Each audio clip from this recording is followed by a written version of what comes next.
Welcome to the Girl Means Business podcast. I'm your host, Kendra Swalls. Over the last few years, I have built a business that allowed me to quit my 9-to-5, spend more time with the ones that I love, and live my best life. Now, I'm sharing everything I learned along the way with you.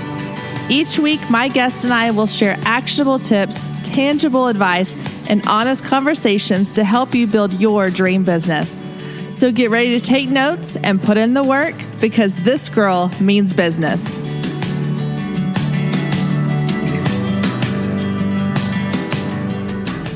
Hey guys, welcome back to another week here on the Girl Means Business podcast. Couple things really quick. One, if the audio sounds a little wonky today, I apologize. My microphone just died on me this week. Every time I plug it into my computer, it tells me that it's using too much power all of a sudden. So I don't know what's going on. I'm currently just recording with my handy dandy trusty iPhone headphones. So again, I apologize if the audio on this intro is just a little bit not up to par, but I think it's going to all be worthwhile because today's episode is a really, really exciting one. If you have listened to the show, you've probably heard me talk a little bit about my slight obsession with this thing called the Enneagram. And unless you've been living under a rock, you've probably had friends or family or someone you know talk about their Enneagram number. And if you're not familiar with it, I'll give you a quick little overview. The Enneagram is a personality test, but in my opinion, it goes a little deeper than a personality test because it encompasses so much more than just your personality. You know, when I was teaching full time, we would do these team building exercises and these professional development days. And a lot of times they would have us do our personality types. Either it was through, I can't even think of the names of, but there's been ones that I've done where it was like, are you a lion or are you a tiger or are you a bear? I don't know what they all are, but and you have the ones that are like, you're an NSFJKPLOR. I don't know, but those a lot of times are geared towards just certain aspects of your personality. Whereas I feel like personally, the Enneagram was the first test I've taken that truly encapsulated who I am, the good, the bad, the ugly. And it wasn't so much these are your strengths and weaknesses. It was more like, this is why you are the way you are. This is why you feel the things you feel. This is why you are thinking the way you think. And I remember being on an airplane. I was flying from Nashville to Denver, and I listened to a podcast with Annie Downs where she was interviewing other Enneagram type 7s, which is what I am. I'm a 7. Technically, I think it's called the entertainer. And the first time I heard this interview, I remember being on that airplane. I can tell you everything about what was going on around me because I was so just amazed at how much this interview and this episode of the podcast I listened to described me in a way that had never been described before. It was this strange feeling of someone understands me, someone gets me, someone sees things in me that I didn't even realize were true. And for example, one of the things that I realized was that as a 7, I run away from difficult emotions like it's the plague. I can't stand it. I am terrible. If you need somebody to go to a hospital or a funeral with you, I am not the girl to call because I am awkward. I'm uncomfortable. It's the worst thing for me. But if you need somebody that is going to be upbeat and fun and bring the life of the party, then I'm the girl to call. And for the longest time, I didn't understand why that was. I just thought that, I don't know what I thought, honestly. I just knew that I hated uncomfortable situations. I hated moments where I didn't know what to say. I didn't know exactly what I was supposed to be feeling. I just can't stand being in situations where it's sad and upsetting. My first go-to is to make jokes or turn to a happier topic because I don't like difficult emotions. And when I first heard her talk about that as being part of a 7's personality, it just clicked. I was like, oh my gosh, that is what I've done my entire life. And I had no idea that I was doing it for these reasons. Another example is 7s have serious FOMO, which is 1000% me. A perfect example is my husband and I were at dinner one night And I'd been scrolling through Facebook in the car on the way to dinner, and I saw that someone I knew, wasn't even a close friend, just kind of a Facebook acquaintance, that she and her daughter had gone to a Jonas Brothers concert the night before here in Dallas. And I remember looking at that photo and the caption. I was like, oh, that's so fun for them. They went to a Jonas Brothers concert. Am I a Jonas Brothers fan? Yeah. Am I obsessed? No. Would I have probably spent hundreds of dollars on tickets? Not at all. Probably not. But was I jealous that I didn't get to go to that concert? Absolutely. Because as a 7, I hate missing out on things. I hate feeling like that there's something happening that I'm not part of. And the more I realize that about myself, the more I'm able to kind of regulate it a little bit and understand why I feel the way I feel, and why other people don't always understand why I feel the way I feel. So anyway, long story short, today on the show, we have an Enneagram expert. I am so excited about this interview. I had the best time talking with Barbie. She is so much fun and a blast and has such insight into the Enneagram. And I think it's going to be really interesting to hear, even if you don't know your Enneagram number. I do suggest that you go and take the test and figure out what number you are, because it's interesting to know. And it's also really interesting to know what other people in your life are. You know, when my husband and I first got married, we did the whole love languages assessment, and we found out, you know, my love language is gifts and words of affirmation, and my husband's is acts of service and physical touch, 2 very different gifts. And so knowing that about each other was a huge help in us understanding how to communicate and how to show our affection for one another. And I think of the Enneagram in the same way. Knowing what my number is and knowing what other people around me's number is helps me to better understand them and interact with them and not get upset about certain things or choose my battles a little bit more. And so within your business, knowing your Enneagram type is a huge part of understanding how you run your business, how you interact with potential clients, how you associate with other people. And that's a huge part of business. So I think that it definitely pertains to not only your personal life, but your business life, which we'll get into in this interview. I know I'm kind of rambling on, but I'm just so excited. So I won't have you wait any longer. Here is my interview with our Enneagram expert. Hi, Barbie. Welcome to the Girl Means Business podcast. I am super excited to talk to you today. How are you? I'm great. Thanks for having me. Thank you. All right. So to get started, I want you to share a little bit about your story, who you are, what you do, and how you got into what it is that you do now. All right. So I won't bore you with the details. It's a long, very drawn out story from getting here to there. But the long and short of it was it's always been on my heart to be a counselor. But getting there and the education and all those things, it's a long road. And so I was trying to think of, man, what can I do that plays to my strength of listening to people and helping them through tough situations without having that, the credentials behind it, but still something that's going to help me build towards that, and still something that's going to play to those strengths.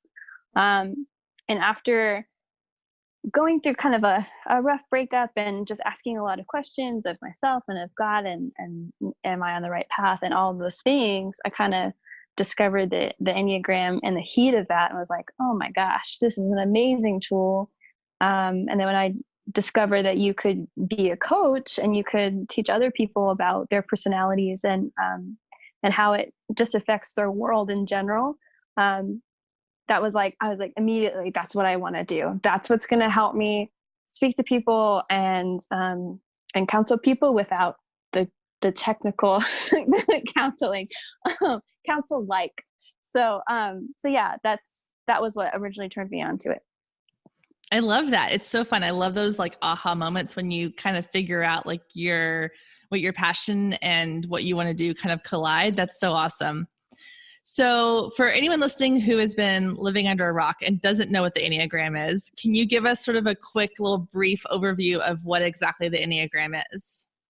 Sure, absolutely. So yeah, it is very confusing and is very in depth. But the long and short of it is that it's an in-depth personality test and communication tool.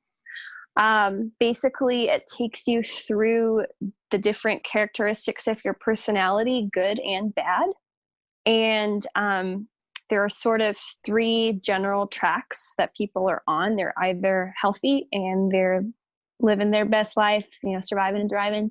They're somewhere in between. They're on autopilot. Maybe they're not being, challenged, or, not being pushed in the direction they need to go, or they're unhealthy and they're living out those negative characteristics.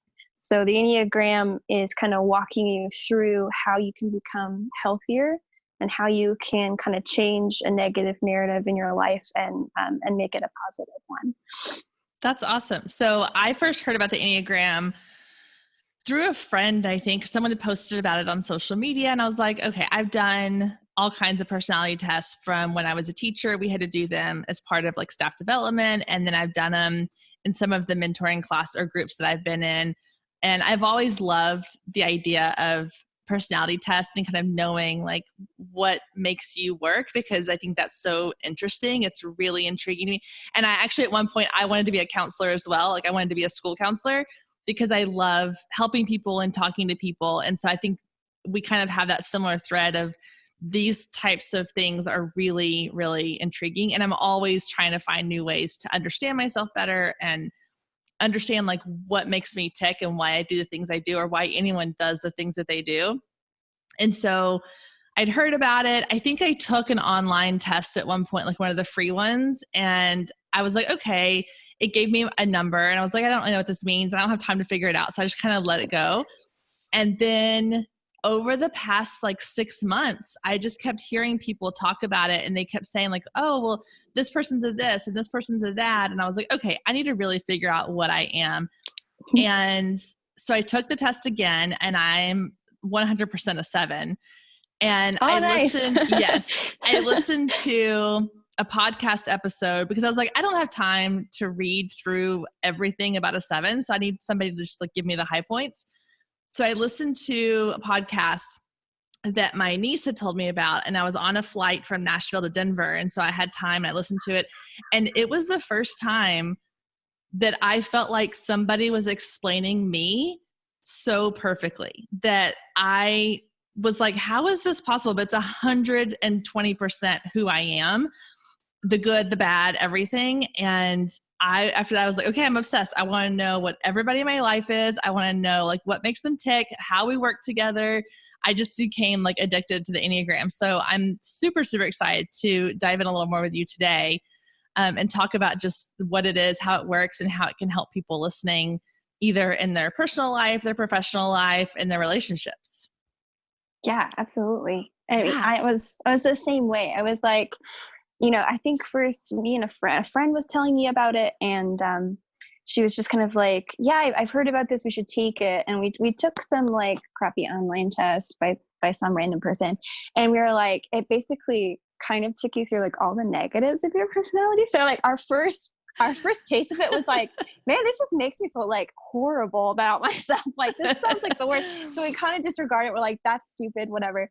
But no, like I'm the same way. I'm such a nerd when it comes to personality tests and understanding how people work and how they tick.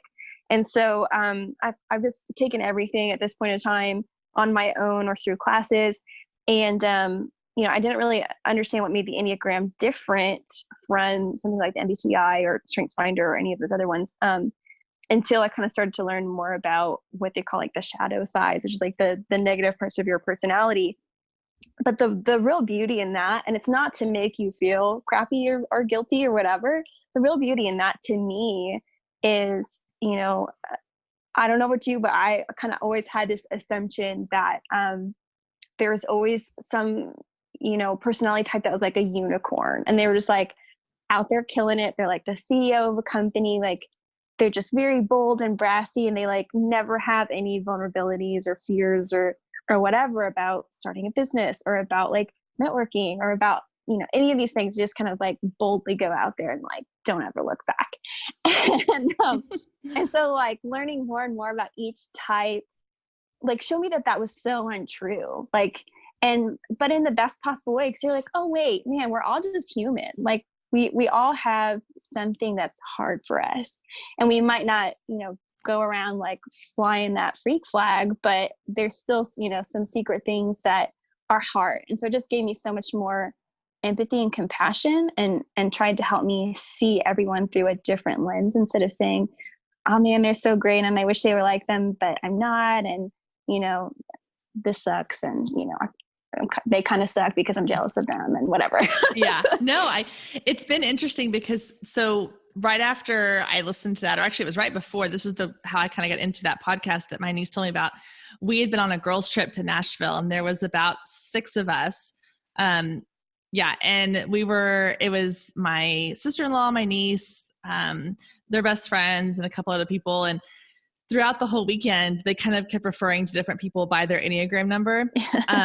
And it was funny because the person who had planned the trip was a 2. And so we kept expecting her to make plans. And we're like, wait, why are we asking her to make plans? She can't make a decision. She's trying to please everybody and it's not going to work, And so it was just funny to see how knowing someone's Enneagram number and knowing a little bit about who they are as a person, it helped us to kind of look at it and go, oh, okay, well, clearly we need to have somebody else in charge of deciding where we're going to go eat, because this person's not going to be able to do it. And yeah, it was just, I think when it comes to relationships, even like with my husband, and he's so anti all this kind of stuff, but I made him take a test just to see. And I felt like I knew what number he was, but I was like, I want to know for sure. And so I made him take it. And of course he was an 8, like I thought. And I was like, okay, now I'm starting to see a little more about like your personality and what makes you tick, and, how I can talk to you in a different way, or how to expect things from you. It's really fun. I love it. Oh, yeah, that's so true. I'm laughing because I did the same thing with my family. Like my family, and I love them. I'm a very much like an ideas person. I like to talk about like the big picture or like a concept. Like I just kind of like to live my life. And maybe you relate to this as well. Like as a 7, like I like to just like get excited about things and like not talk about the practical side. Just like, wouldn't it be cool if, clouds were made of marshmallows and, whatever, like yes. all of those things. Right. And so like, I just geek out real hard about this stuff. And like, I'm either like all about it, and like, I don't care if you want to talk about it or not, like we're going to talk about it, or I'm just disinterested. And so when I discovered the Enneagram, it was like that exactly with like my family, my friends. I was like chasing them down, like, you have to take this test so I know what you are, so we can relate better to each other. And, like we can see like those dynamics play out. Cause that was my thing. Like the analytical side of me was like, well, I have to know what my mom and dad are, because those are like my primary influences, growing up, and they flavor things as well. And so it's like, I have to know what our family dynamic was in order to understand me, so that I can understand how I relate to other people, and blah, blah, blah. So yeah. And that's like the number one thing you're not supposed to do is like type people before they take the test, but I'm so guilty. Guilty. Well, sometimes it's kind of easy. I mean, sometimes you just kind of know. Hey guys, we're going to take a quick break to remind you about one of our amazing sponsors, HoneyBook.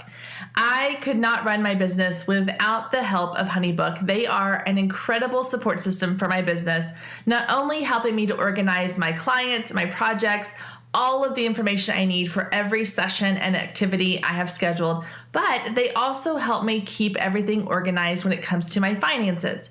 So not only does HoneyBook help me to send invoices, but it gives me reports. It helps me to follow up with invoices that have not been paid or are on a payment plan, allowing them to have auto pay.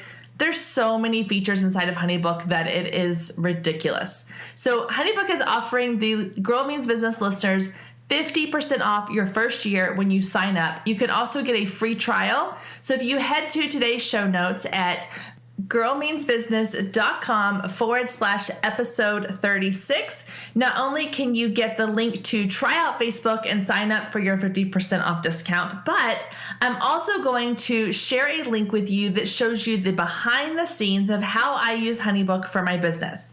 I know a lot of times when you're signing up for a new program, your main question is, will this be a good fit for my business? And how easy is it to use? So I'm giving you a sneak peek behind the scenes into my HoneyBook account, how I use it to track my progress with my clients, how I use it to keep up with invoices and contracts and all the things. So you can get that video and see the behind the scenes at today's show notes. Again, that's girlmeansbusiness.com/episode 36. All right, back to our amazing interview. Okay, so to back up a little bit for people listening who are still kind of new to this whole Enneagram idea, can you walk us through, so the Enneagram has 9 numbers. Can you walk us through a little bit about what each number, just a real brief overview of what they are, and some of the personality traits of those numbers? Sure. So I'll try my best to wrap up each type. So each one kind of has like a little nickname. So number 1, their nickname is perfectionist. So we kind of think of this person as like the type A, very organized, very detail oriented. I always compare it to like a Monica Geller from Friends. Yeah. So it was like, that was your type 1 personality right there. Yeah. So like, that's kind of like the stereotype. But, for those listening who think they might be a type 1 and they're like, but like, I'm not really clean. Like that doesn't necessarily have anything to do with it. It's more about, like morality. And if you're very much like a rule follower. So like, the example that I use, and it's sort of a silly example, it's very general, but like my mom, she's a type 2 wing 1, but that wing 1 is real strong. And, if there is a rule, like she will follow it to a T. Like it doesn't matter if it makes sense or whatever. There's a rule, she's going to follow it. So like a good example would be my cousin's husband, who is a 2, he like pirated a copy of some movie she said that she really wanted to see and didn't get a chance to. And my mom was horrified because she's like, you pirated it, it's illegal, that's breaking the rules, and I feel bad about having this in my house. And we're like, the FBI is not gonna come knocking down our door because we have a pirated movie. But so that would be type 1. Type 2 is sort of whoever you would think of in your circle who's just the sweetheart, just a soft-hearted person, typically very sensitive to others' feelings. One of the ways that Beth McCord describes this person is they kind of have like these, sounds odd, but they have like these feeling tentacles. And in other words, they can walk into a room or a party or whatever, and they automatically know the climate of everyone's emotional state. They can tell the person who's not joining a conversation because they feel uncomfortable. They can tell the person who is having a really rough day. Like they're very sensitive to others, and that can be an amazing superpower and asset. And it can also be really rough because they become like spongy with those things. They absorb other people's emotions. So if you have a fight with your spouse or your friend, you take that on the rest of the day, and it's hard to leave at home. Let's see, a type 3, there are achievers and our performers. So they like to be in the spotlight. They like to lead. They like to achieve. They're very goal oriented. Those are our CEOs and our and our leaders. Yep. My sister's a type 3, and they're awesome. They're very they're very goal oriented and very motivated, and they can help other people be motivated. The downside to that is sometimes they can get kind of wrapped up in that hamster wheel. And if they're not in a healthy spot, then they can think, well, the only thing that makes me loved or valuable or important is if I achieve this, or if I get to this next goal, or I start to make the salary. Their importance comes from the applause and not from, just being who they are and who God created them to be. Yeah. Number 4, which is my brother-in-law, is the artist or the bohemian. This person's very comfortable in their emotions. They're very comfortable kind of processing the deeper wells of human emotion and like plummeting those depths. They're very comfortable with all of those things. And so they're kind of viewing the world from this emotional scope in this emotional range. See, number 5, I'm just going to relate to all people I know. Yeah, no, go for it. Number 5 would be my dad. This person is very cerebral. They like to be the source that people go to for information. They're our steady rocks. Like that's the person who they're always kind of quietly working behind the scenes and making sure that everything is running smoothly. And it's easy, as much as I hate to say this, it can be easy to take them for granted. But boy, howdy, when they step out of the picture, like everything, like crap hits the fan. And like your 5 has left the building because they're the ones who were making it run smoothly this whole time, but they weren't asking for credit.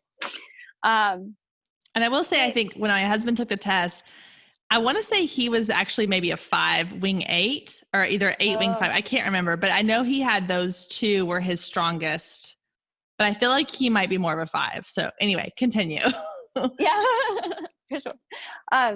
See, a 6 is, they're a loyalist. They're good friends. The downside to a 6 would be that they worry a lot. They kind of live a lot in their brain and worst case scenario.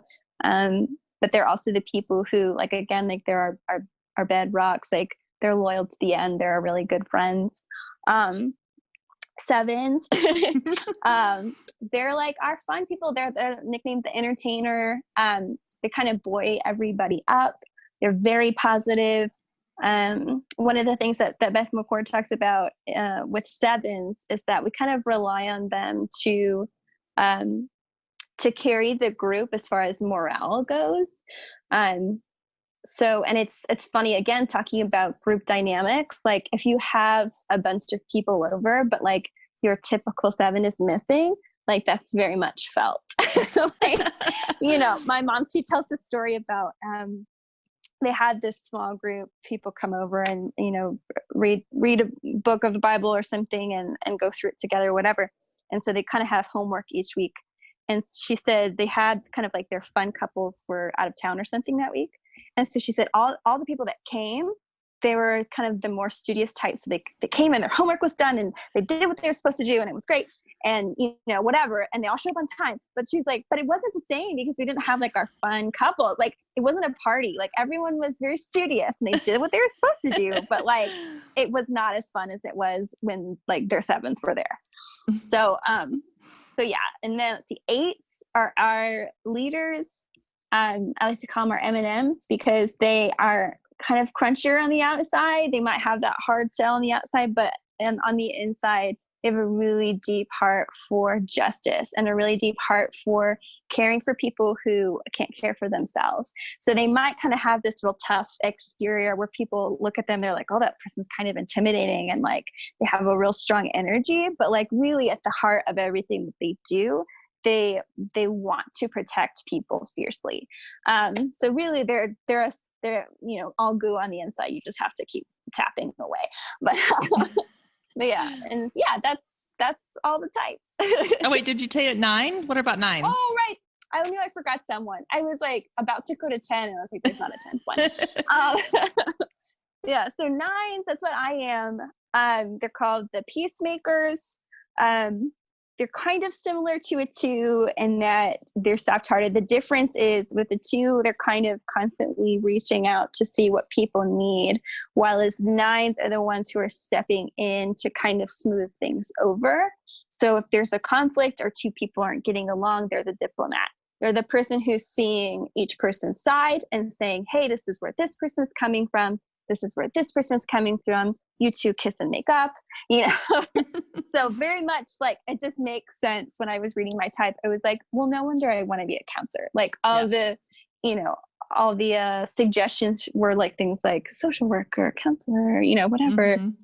So it just makes a lot of sense. Like, of course, like seeing other people's perspective, it's a gift and a curse at the same time, because it also makes 9s very indecisive because they're like, well, I don't want to cause this person to be upset. And also I see this person's perspective, but also I agree with this other person. So, yeah. Yeah. No, and I think one of the things that I loved most about the Enneagram, because like you said, compared to other personality types or personality tests, a lot of times it just sort of gives you like, these are your strengths. And like Strengths Finders, it tells you like, these are the things that you're strong in, but then for some reason, it always seems to make the negative sound so negative or so, just, I don't know, like, it just seems like there's all the tests I've taken in the past have kind of made things seem like that this is the bad side of you. Whereas the Enneagram, it wasn't so much that way. It was more like, hey, these are the things that you are kind of known for. And then there's also these things, the side of you that maybe isn't necessarily your best traits, but it has its own purpose. And so I liked the way it kind of balanced that out. Cause I know for me with sevens, one of the biggest things is they have like real hard time with like FOMO, which fits me perfectly. Like I was telling my husband when I was explaining this to him, I said, I saw someone post on Facebook, like even just a casual acquaintance, someone that I knew from years ago when I was teaching, and they'd posted about going to some concert. It wasn't even a concert for anybody I cared to see, but I still was like, man, that looks like it would have been so much fun. I wish I could have gone to that. And he's like, no, you don't even like that type of music. I'm like, I know, but it's just an experience I missed out on. And so I think it's really interesting to see, kind of I hate to say good and bad, but like the positive side of your personality, and then also sort of the more negative side of your personality, but that it's not necessarily a negative, if that makes sense. I like to describe it this way. And this is before I even knew anything about the Enneagram, but so my mom was a teacher for many years for kindergarten, God bless her. Yeah, no kidding. but yeah, so she was talking about kids in her classroom who, she would need to talk to the parents about ways that they've been acting out or whatever, and which is a rough conversation. That's hard to sit down with Mama Bear and Papa Bear and tell them hey, I need you to know some things, but still be honest and not sugarcoat it. But we were talking about how to deliver, criticism in a way that's both honest but isn't devaluing. You know what I mean? Because you never want to put someone down or make them feel like this is unfixable or this is, this tragic thing or whatever. And so it's you know what? It's like this. Every single characteristic, you can have this amazing characteristic being really compassionate, right? That's my favorite example. I have a friend who is just extremely compassionate, always sees the best in people. And that's an amazing trait. Nothing in me would want to say hey, go chuck that in the bin. Absolutely keep that. But also keep in mind that with that, on the other side of the coin, there's always a possibility that if you're not careful, people can take advantage of that. And you can become overworked or you can become taken advantage of, because there are people who want to take that and use that for their own desire or whatever that may be. So it's not about saying, okay, your personality sucks, so go, put it into the trash can. It's just saying, hey, have some awareness that this is a superpower. It really is. I don't use that term to be cute. It really is your superpower. Own it. But at the same time, have some awareness of where it could go when you're unhealthy, and then work on that. It's not about saying, oh, well, I'm really bad at this and it's awful and whatever. It's there. That knowledge is there so that you can work on it and become better. It's very much a practical tool that you can change. You have every capability to change and to work on. So to me, it's really empowering, but you just have to explain it in such a way that people get you are both. You are 100% both. You make mistakes like any human being will, and has the potential to, but also you have this amazing potential to live into those incredible qualities that you have. Just got to know what they are. You know what I mean? Yeah, absolutely. Well, and I think some people too, they hear, personality test or they hear Enneagram and they think, well, how can something define me? How can it put me in a box? Because again, I use the example of me being a 7. There's personality aspects to me that fit a 7 to a T, but there's other things from other numbers I feel like are partly me too. And so I think some people are hesitant to like label themselves a certain personality type or an Enneagram number. And so what do you say to people who are like, well, that's all good and great, but like some online test can't tell me everything I need to know about me? Yeah. Oh, I have so much to say. I have so much to say to that person because I have heard that several times. And here's the thing, I'll try to be brief and not like talk your ear off about it. But here's the thing, like, again, kind of delving into my more like analytic side, like I'm a super touchy-feely person, but also switching over to that like analytical mind.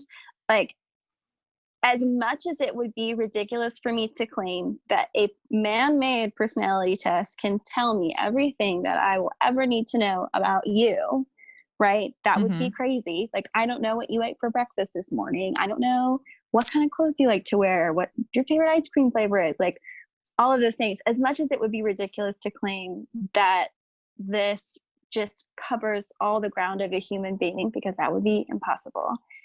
It's just as ridiculous and crazy to say that, well, no one can define me because, you know, I'm so special and so unique that even though I share, you know, space with a billion other people on the planet, like there are no commonalities between me and someone else. Right? So I wouldn't say, this is how I would describe it, like in two parts. The Enneagram is a spider web. It's helping you connect dots. It's helping you connect one thing to the other and showing you kind of the next step in front of you or why you do what you do. It's not a blanket. It's not meant to cover every single detail and aspect of your life. That would be impossible and crazy. And if it could do that, then anyone working in Enneagram would be making like millions of dollars, right? It could predict the weather or, you know, the stock market or something. Right. That'd be awesome. Which would be super cool, but it doesn't do that. Also, I would describe it, it's a GPS system. When I turn my GPS on to go to whatever location, I don't close my eyes and let it drive the car for me. You know what I mean? Like, I still have to have my senses about me. I'm still making my own decisions. I'm still deciding whether I want to take the GPS's route or not, but I am taking it into account. Right. So I would just say it's a tool, like anything else. It's a tool, and you can decide how much stock you want to give it or not. I love that. I love the GPS example because that's so true. And yeah, like there's one aspect of like sevens that I kind of looked at in that same idea, and which is that I guess sevens don't love feeling the hard emotions. Like we tend to gloss over those or use humor to come around them. And that's definitely exactly what I do, but I'd never really looked at it in that way. I'd always just looked at it as, I don't know, that was just kind of me or how I was raised, I guess. And once I was able to understand that and look at it as not something that is wrong with me, but as something that I need to work on and something that now that I'm aware of, I can address and I can kind of look at it from different angles. It definitely has helped me become more aware of situations where I might be pushing those feelings aside and address them a little bit more. So I love that it's not necessarily the end all be all, but it's just a guided system. Like you said, with the GPS example, I think that's really, really awesome. Ooh, yeah, for sure. And like one of the things too, and like I totally get what you mean, because like I love talking and diving deep into like other people's feelings. But like if someone wants to talk to me like in the heat of the moment about like conflict, again, being a 9, don't like to deal with conflict, or anger, which is, you know, like a emotion that I like so deeply suppress. Like I don't want to talk about that. Like that's ew, gross. Like let's do anything but that, right? Yep. So but yeah, so like I mean I totally get what you mean. But yeah, it's so helpful to know where to start with that. So there's this quote, and I don't know who said it, but I think about it all the time, and it's the truth will set you free, but first it will piss you off. I love that. Oh my gosh. Because it's so true, right? Like, it is. Yeah. So like when I first read about my personality, one of the characteristics of the 9 is that because they see all these different people's perspective, it makes them indecisive, and B, they're really hard to type on the Enneagram because they're like, well, I see the perspective of the 2, so maybe I'm a 2, but also maybe I'm this, and blah, blah, blah. So so like, and I totally did that. But once I read like the core fears of the 9, as well as like the negative characteristics, that's when I knew, because I immediately was mad. I was like, that's like, I'm mad that that's true. Like, I can't deny that it's true, but I'm mad that it's true. And that's how I knew that that was accurate, because it wasn't just telling me a bunch of BS that I wanted to hear, right? Yeah. Like, it was like, yes, for the positives, but also yes, for the negatives. Yeah, absolutely. Okay. So now that we've kind of covered what the 9 numbers are and what their personality traits, kind of skimmed on those, let's talk a little bit about how knowing your Enneagram number, knowing the Enneagram number of other people can help you better your relationships. And of course, obviously tying it into like business, how it can help you. And I know this, a lot of times people can, say business, they talk about like employees. Like if you have employees, clearly it'd be nice to know their personality type. But I know a lot of people listening are solopreneurs. So they're doing this on their own. But even just within working with clients, working with other entrepreneurs, working with other people in their industry, how can knowing your Enneagram type and knowing even a little bit about theirs help you in those areas? Yeah, absolutely. So, and I certainly have kind of gotten this question. I feel like people are kind of generally in 2 camps. They're either kind of in our camp where they're like, oh my gosh, personality test. Like, I love knowing about myself. I love knowing about other people. And they're more than willing to kind of dive deep into, well, what does that look like? What am I? What is this person? Or they're in the other box and they're like, well, that's all good and grand that you're a 6 or 12 or whatever, INFJ or INFP or whatever. But like, what on earth does that have to do with the brass tacks, practical, day-to-day, everyday things of relationships or business or whatever? And what I would say to that is, well, do you talk to people on a daily basis? Do you interact with your customers? Do you interact with clients? Do you interact with the barista at Starbucks? Do you interact with your family? Okay, great. Then you need this tool. Yeah, exactly. Yeah. Because it might seem, trivial, or some people might even like characterize it as like narcissistic, or why would you need to know that much about yourself or whatever. But I think it definitely starts with you.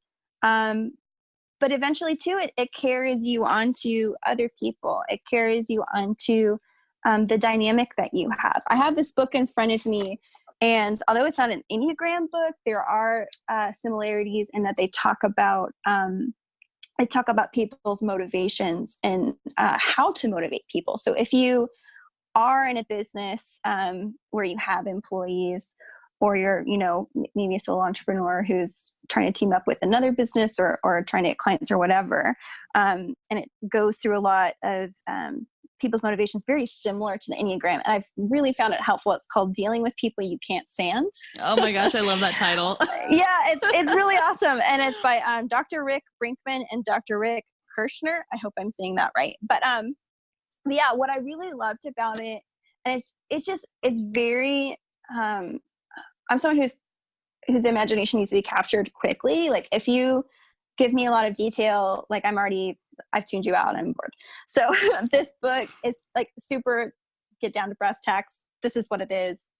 Big picture, so it is more general. So for those of you who like are wanting like a detailed and deep dive explanation, maybe this isn't the book for you. But I found it really helpful in that it talks about just kind of, hey, if you're working with this person and you're thinking, gosh, like what can I do to get through to them?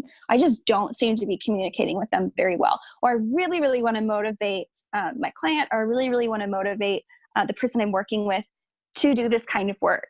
If you are a task-oriented person and you're coming at things from the lens of, well, people will be motivated by accomplishing, because we see things typically how we are, right? Because that's the worldview we're coming from. Those are the tinted glasses we're wearing. And we assume that everybody else is like us, and they're going to be motivated by accomplishing things. So you come to your client or you come to whoever and you say, this thing is so great and you should get it, or we should work on this thing together because we could achieve so much. And that person actually is motivated by relationship. Then there's a disconnect. You've lost them. Yeah. If you come to them and you say, I would so love to partner with you because I just think you're really great. I think your story and the heart behind your business is really awesome. And I want to get to know more about you. Well, guess what? You've won that person over, right? Oh yeah. Like a classic example. So my brother, who's also a 7, and a just really super motivated person, like has a bunch of different interests, and everything that he pursues, he goes at hard, right? Like he practiced the guitar until he knew it inside and out. Like he wanted to become a Marine. And so he, trained until he was one. He wanted to become a fireman. So he trained until he was one. Like, everything he does hard. So, to an extent, like he is very much, task oriented, right? And he wants to get things done. I'm very relational. So one morning he asked me to go running with him. I am not a runner. I will never be a runner. As much as I would love to lie to people and say that I'm the kind of person who gets up at 6 a.m. and like loves to go for a run, that's such a lie. So he was like, come running with me. He's literally like jogging circles around me because I'm going so slow. And he's just like, I'm just complaining because I'm like sweating and tired and uncomfortable. And he's just bragging about how much faster he's going, whatever. And he's like, well, why did you come with me if you don't like to run? Like, I thought we were going to like go, achieve this run, right? This task. Right. And I'm like, well, because I wanted to spend time with you. Just because people are doing the same thing doesn't mean they're doing it for the same reason. Yeah. So when you figure out someone's motivation and what makes them tick in that respect, like you have their ear and their heart and their attention, and in a completely different way than if you went at it from solely your perspective or what you think they want to hear. Yeah. Oh my gosh, that's so good. So as you were talking, it kind of reminded me, before I'd ever heard about the Enneagram, one of the best tools I'd found, and I relate this back to with my husband, was the love languages. And it was the idea that like my love language is completely different than his. Mine's is like words of affirmation and gifts, and his is acts of service. And once I figured that out and I realized that like he doesn't need me to buy him these expensive gifts or any gifts at all. Like he wants me to help with the dishes, and he wants me to, fix him a meal, or he wants me to like be with him. And because it's either acts of service or, like time, when it's like time, quality time. And so even little things like putting our phones down and just watching a show together with zero distractions, that meant more to him. Whereas it didn't always mean something to me, but knowing that about him allowed me to shift how I was trying to show him I loved him. And so the same thing, that's kind of how I look at the Enneagram. And what you were saying was that makes so much sense because if you're talking to a client and you're talking about, like you said, the results oriented aspect, when really they just want to know, how is this going to help them better their relationships, or how is this going to help them, build a relationship with you or feel more connected to you, then you need to know how to speak in that language.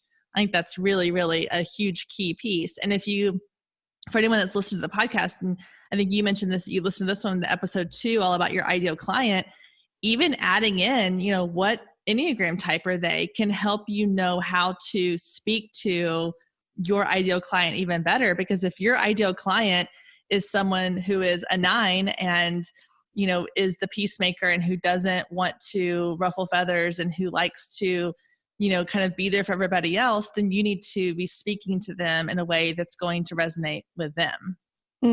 Yeah. And absolutely. When I was listening to that podcast in particular, I kept thinking about, and there are several examples that come to mind, but like one of the main ones, it's so funny because I don't even like his movies, but Seth Rogen, I remember this interview with Seth Rogen, and he was talking about, he's directed a lot of movies, and he was talking about his client base, basically, so to speak.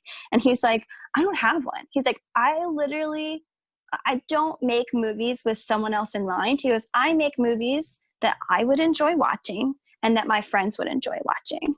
And one of the things I feel like has kind of taken, traditional business mindset by storm over and over again is that people like to feel like things are tailor-made for them. I think that's why all of these sort of niche online businesses are so hot right now, is because we're finally tapping into that no one likes to feel like they are on a chain email of a bunch of different businesses that are all saying the same thing to thousands of different people. And I mean, I've heard Taylor Swift say this in an interview. I've heard, I think it's the Duffman brothers who made Stranger Things. Like, they were like, when they pitch Stranger Things, people are like, no one is going to like this because it's so niche. Like, it's based in the 80s and this generation isn't from the 80s, but it's about kids, but it's not a kid's show.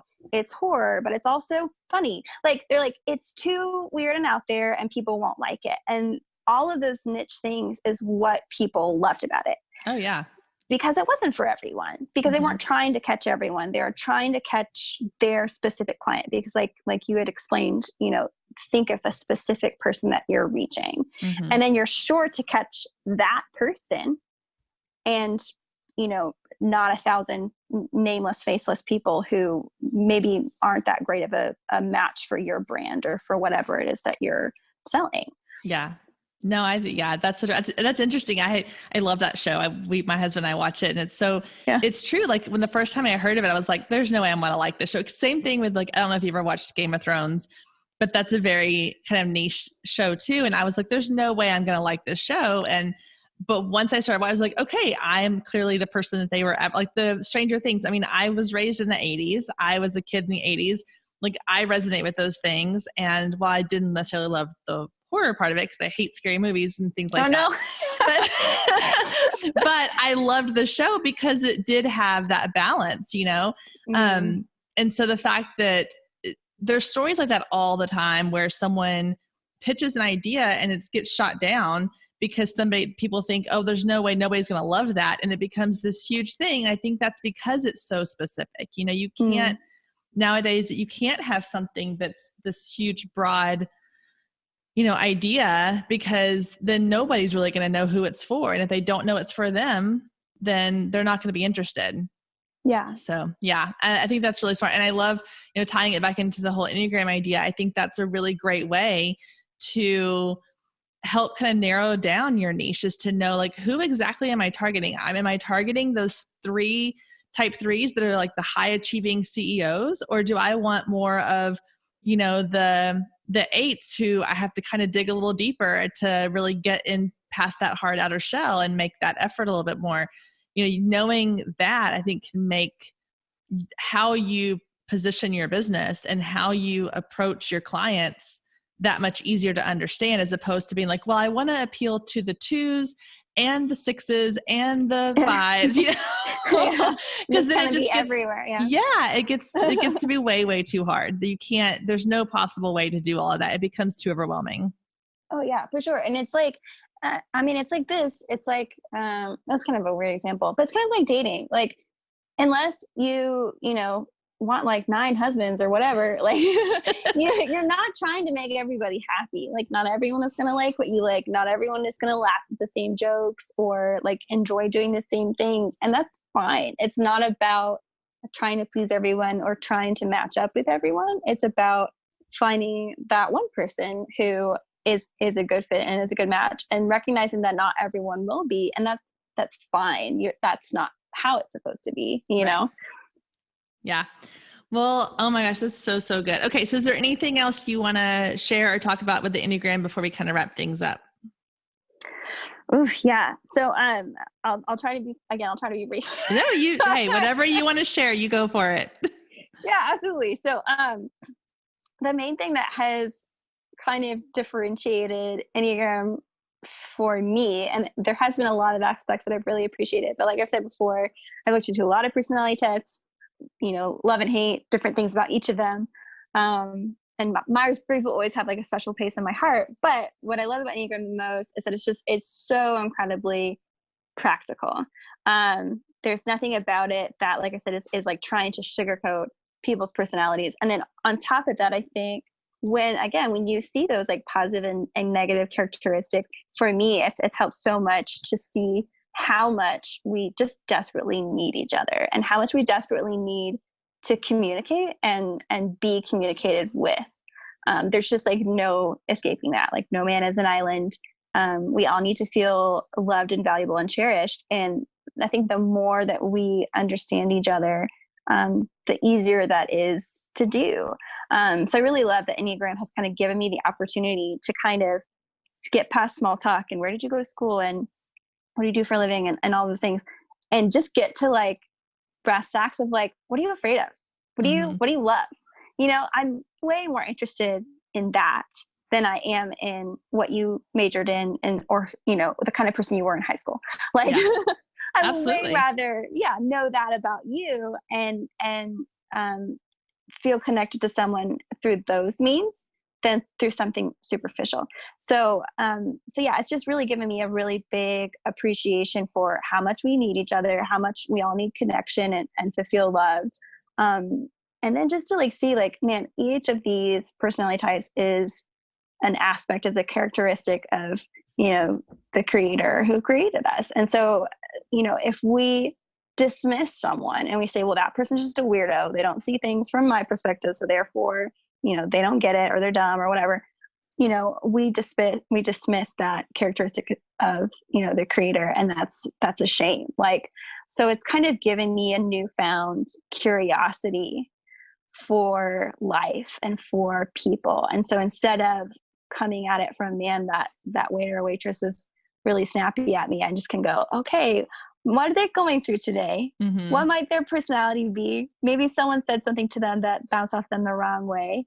And it's given me so much more empathy and curiosity for the world around me. So I think it's made things really, really magical, as cheesy as that sounds. No, I think that's awesome. I love that. And I think, you know, I mean, gosh, there are days where I'm like, man, I wish I had studied like psychology in school or something, because I love like diving into just sort of what makes people tick and how people react to things and all that kind of stuff. And so anytime that someone shares a glimpse of like who they are on that deeper level, like you said, like, I don't care where you went to school. I don't care how many pets you have. That's all good and great. I want to know about you as a person.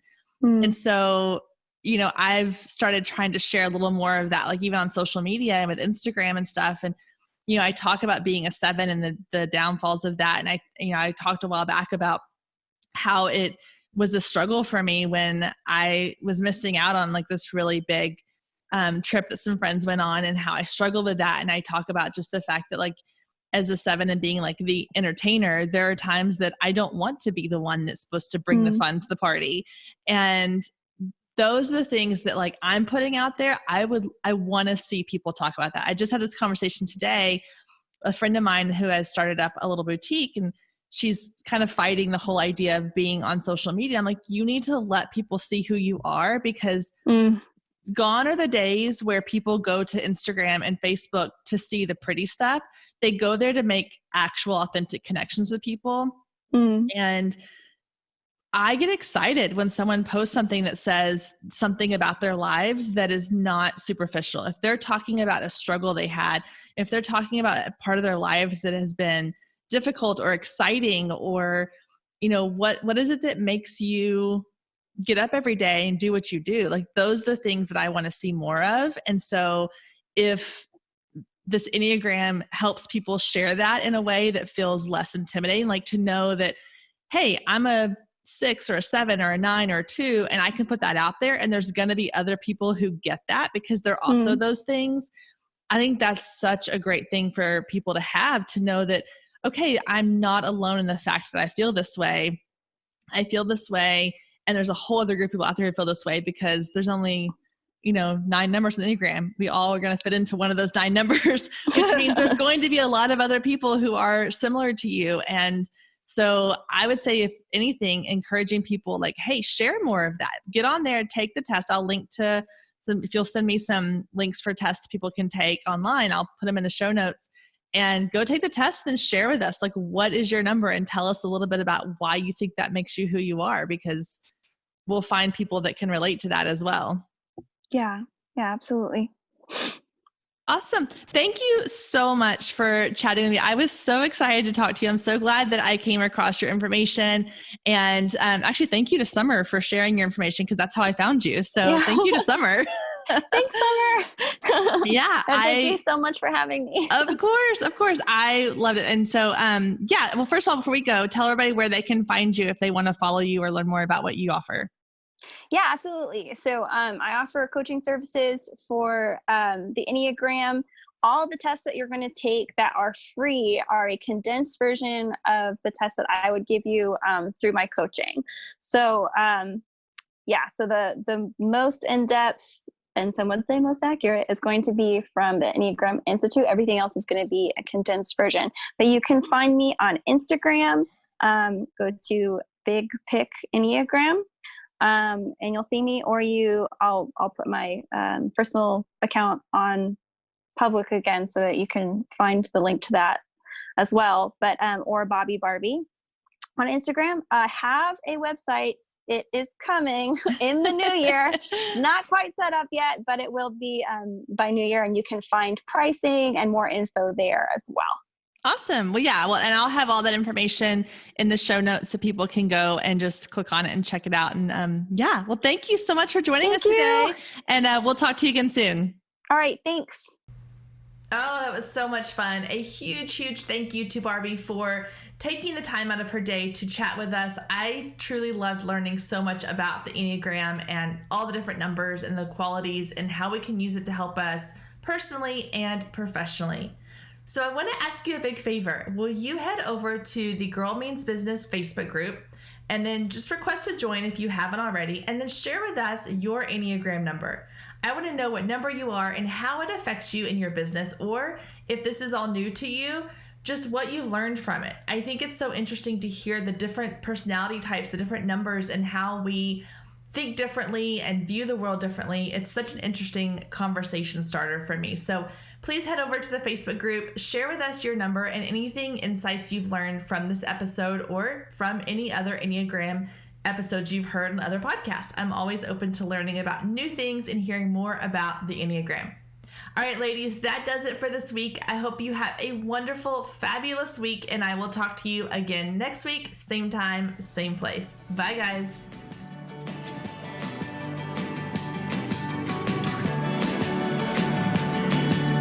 If you loved today's episode, don't forget to click the subscribe button so you never miss when a new episode goes live. Then head over to iTunes and leave a quick review to let other people know just how much you loved it. Thanks, ladies. See you next week.